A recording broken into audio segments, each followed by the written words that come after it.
I'm Connor Watson. Grew up on the Central Coast and I play rugby league for the Newcastle Knights. 3, 2, 1, let's go. When did you start to get put an association between good S&C and quality athleticism? I loved it, and I felt like it helped my performance a lot because I was a smaller kid and I was skinny little bony thing running around. I needed to get the edge somehow because I was a lot smaller than the other guys, so I knew if I got bigger and stronger then that only helped me to get better. And then as I started to get bigger and get stronger in the gym, then I got better on the field and I started to feel like I could break tackles and stuff like that. Yeah. From that point on, I always loved the gym, but then, like you said, it's sort of been the last couple of years where more like injury prevention stuff where I've started to realise that I can be better in that area and I can still be better in that area.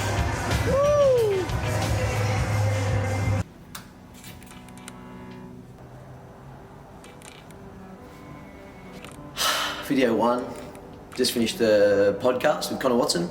So we did a little bit of training before that. Thought I'd just quickly put up that session. It's important to take into account the fact that a session over a year or over a decade of somebody's athletic career is pretty minuscule. It doesn't really mean too much.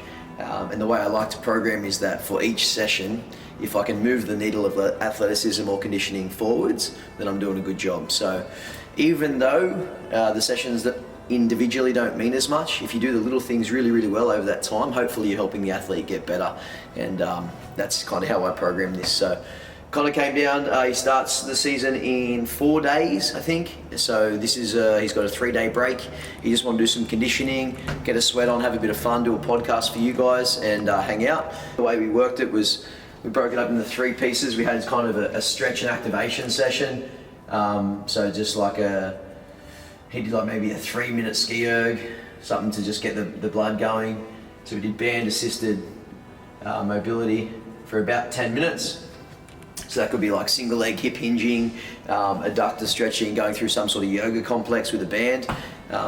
We did some face pulls and some activation type stuff as well to get him ready for the shoulder drive, because obviously he was having an off feet session, so we don't want to mix or mess with his actual training program by his team and using this 3 days off. We don't want to go and bash him. So just a bit of a heart rate stuff, and also just trying, like I said before, is when we do it, don't just bash him for no reason. Try to put some work rest in there, try to be smart about what you're doing. So that's the format that we used.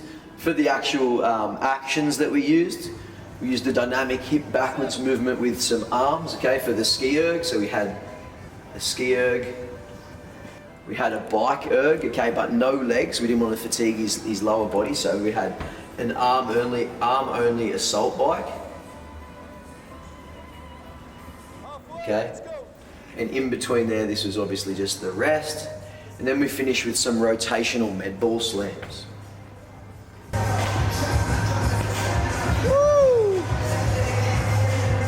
And then to finish after that session, he had an isometric dead bug, is probably the easiest way to explain it.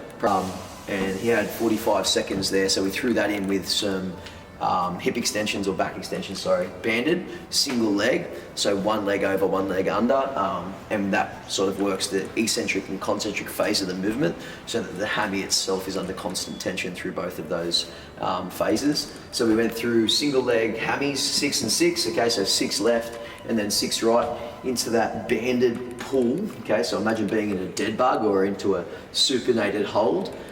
Legs up, pulls the band down over the head, nice and tight, okay, pulls the lower back into the floor with that stuff. So we put those two together from the 45-second hold into the bands or back extensions. We did 3 rounds of that real slow, like a walking pace. And yeah, that's kind of how we finished off the session. Then we came up, did a podcast, we had some food, a shake, and yeah, that was pretty much the session. I'll let you guys have a look, see what you think, and yeah, thanks for watching.